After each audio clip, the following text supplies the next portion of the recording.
Namaste, yoga queens. I believe that yoga queens need to be the highest paid yoga teachers. And what separates a yoga queen from non yoga queens is the idea of strategy.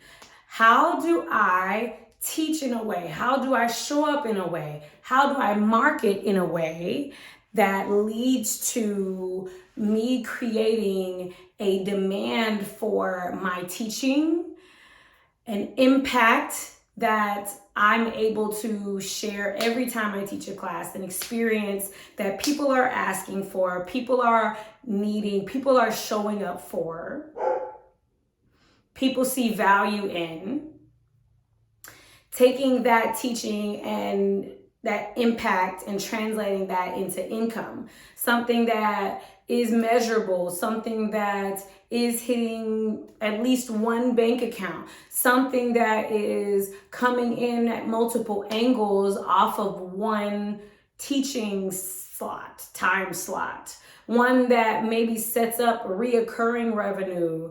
Like that's the type of highest paid I mean. I don't mean necessarily just highest paid for the actual action of teaching in a class.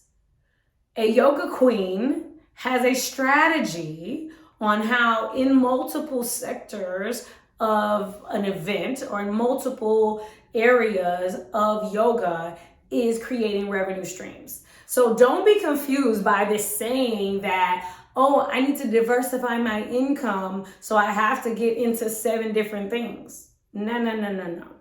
We're taking 7 different pathways in yoga, bringing it into making money and making it make sense. So I've talked about this before. Money is energy. It has an assigned value, an assignment that can translate into a water bottle, which if you have 100 water bottles and you just finished drinking water, that water bottle out of 100 water bottles may not be as exciting to exchange your money for. If you're in a desert and have been thirsty for days, and you can't even swallow because your throat's so dry, a water bottle is going to be rated at a higher value. So the money system allows us to assign value to different things. So that's just one of the ways that we assign value to different things. So like a water bottle in a grocery store may cost $1. A water bottle in the airport after you went through security and about to get on a plane may cost $6. So I invite you to reconsider your preconception of money. And I'm doing the same thing. Like money, it has an assigned value that we give it. It's a tool that can be leveraged, that can be used wisely. So if I'm a water bottle salesperson, I'd rather sell my water bottles to the desert thirsty people because they're going to pay whatever the price is that I had to, the value that I assign based on me getting it there and all the other things.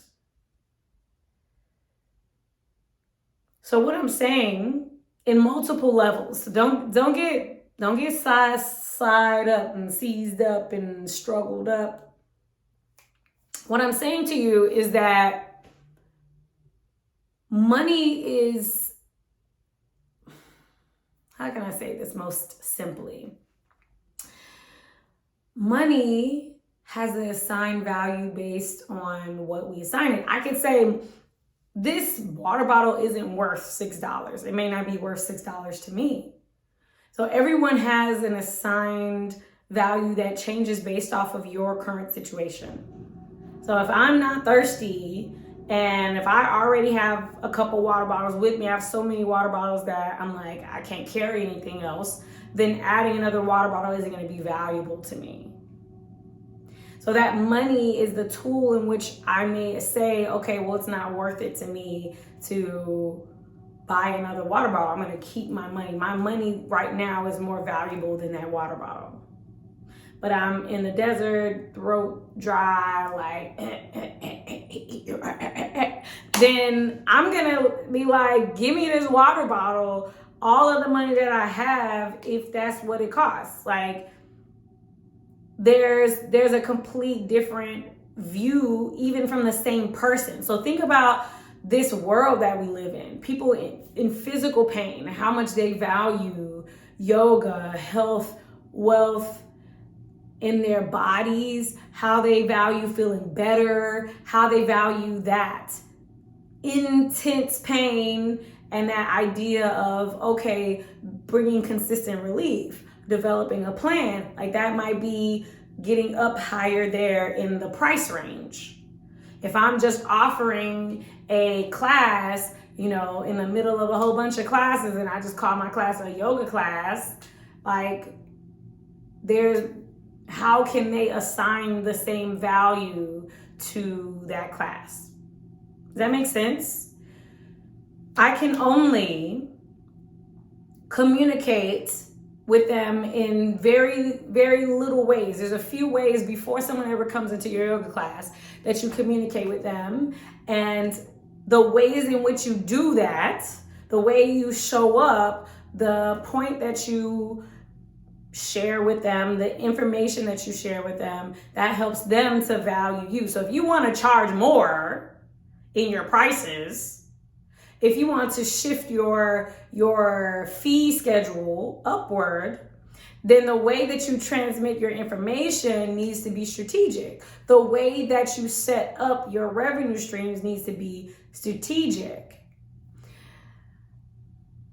For someone attending an event, it may be free to attend.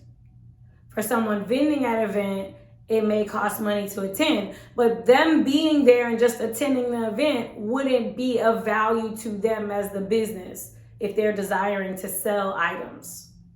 So their attendance cost is higher because of what they want to get out of it. If what I want to get out of getting a water bottle is that I'm finally can parch my 3-day thirst, I'm going to be willing to pay a higher price. If I have a whole bunch of water bottles and I'm not interested, then I'm not interested in that price. I might be looking for the cheapest price if I am going to carry another water bottle. Translate this into your yoga. I am much more likely to pay for a class that is for a diabetic post-surgery meditation classes, for example.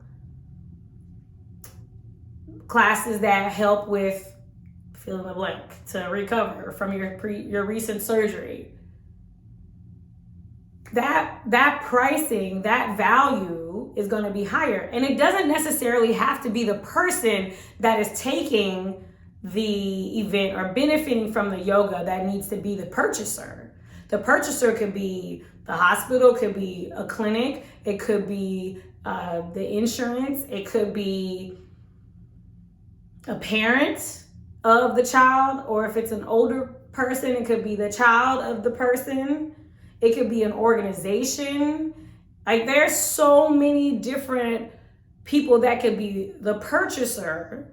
So the idea here is to create something that is really valuable, create something that people truly desire, and that they're like, wow, if only I could get a great night's sleep. So maybe you create insomnia for business owners or something, like meditation or practice, something like that.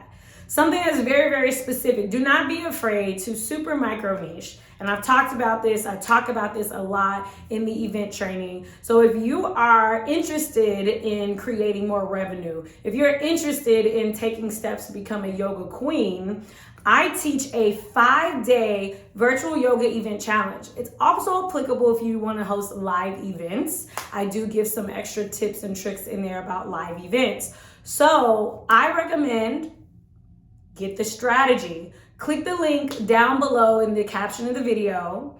Sign up and you will get instant access to the syllabus that has all the information, all the videos right there. You could take 5 days and do it. You could devour it in one day if you're really hungry and you're ready to launch an event at the beginning of this year or in the next month or in the next 6 months. Like, it is never too late to get your strategy and to reassess.